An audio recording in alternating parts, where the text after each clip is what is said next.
हामीलाई बचपनदेखि एउटै कुरा सिकाइन्छ कि democracy is the best form of government. लोकतन्त्र नै सबैभन्दा राम्रो शासन प्रणाली हो। एक व्यक्ति एक भोट भन्दा राम्रो केही हुनै सक्दैन। But one of the greatest philosopher Plato यो कुरामा सहमत थिएनन्। प्लेटो भन्छन् लोकतन्त्र खतरनाक हुन्छ, यसले ज्ञान र अज्ञानलाई बराबर बनाइदिन्छ। प्लेटोले तर्क गरे अज्ञान जनसमूहहरूलाई देश कसरी चलाउने भन्ने निर्णय गर्न दिनु भनेको स्वतन्त्रता होइन, त्यो पुरै देशको लागि एउटा खतरा हो। यसलाई बुझाउनको लागि प्लेटोले एउटा सिम्पल इक्जाम्पल दिए जसलाई सिप अफ स्टेट भनिन्छ। कल्पना गर तिमी एउटा जहाजभित्र छौ जो भयानक आँधी बीच गुज्रिरहेको छ। अब निर्णय तिम्रो हातमा छ। के तिमी त्यो कप्तान छान्छौ जसले 20 वर्षसम्म हावा, तारा र नेभिगेसन बारे पढेको छ, कि फेरि यात्रुहरू बीच भोटिङ गराएर कसैलाई छान्छौ जसलाई जहाज चलाउने बारे केही थाहा छैन? ती यात्रुहरूलाई नेभिगेसन बारे केही थाहा छैन। उनीहरू बिरामी छन्, उनीहरू डराएका छन्, उनीहरूलाई बस राम्रो महसुस मात्र गर्नु छ।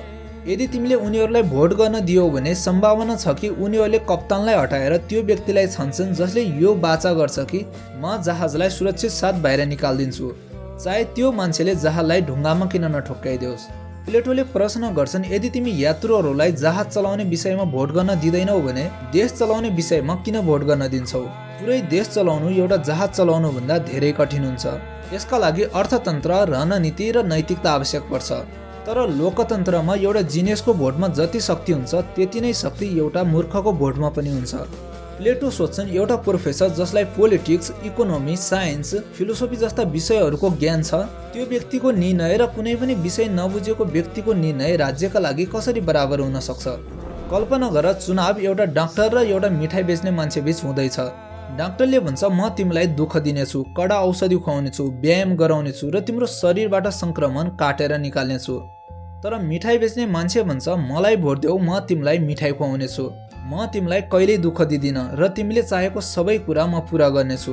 अब प्रश्न यति मात्र हो कि यी दुई मध्ये चुनाव कसले जित्छ? हरेक पटक मिठाई बेच्ने मान्छेले, किनकि ती बच्चाहरू हुन्, उनीहरूलाई मिठो चाहिएको छ, कडा औषधि होइन, चाहे त्यो औषधि उनीहरूको लागि जति नै आवश्यक किन नहोस्। एउटा मानिस छ जो इकोनोमिक्स पोलिसी र फरेन पोलिसी जस्ता विषयमा विचार गरेर भोट हाल्छ, र अर्को मानिस छ जो जात र धर्मको आधारमा भोट हाल्छ। जब नीति ज्ञानको आधारमा नभई भावना, जात, धर्म र लोकप्रियताको आधारमा तय हुन्छ, त्यो लोकतन्त्र होइन, भिडको शासन हुन्छ। प्लेटोका अनुसार लोकतन्त्रले क्षमतालाई भन्दा लोकप्रियतालाई बढी पुरस्कार दिन्छ। त्यसैले ज्ञान भएको मान्छे भन्दा भिडलाई मनोरञ्जन दिने मान्छे सत्ता नजिक पुग्छ। एकपटक आफ्नो वरिपरि हेर, तिमीलाई के लाग्छ अहिलेको चुनावमा हाम्रो वरिपरि कप्तान र डाक्टरहरू छन् या मिठाई बेच्नेहरू?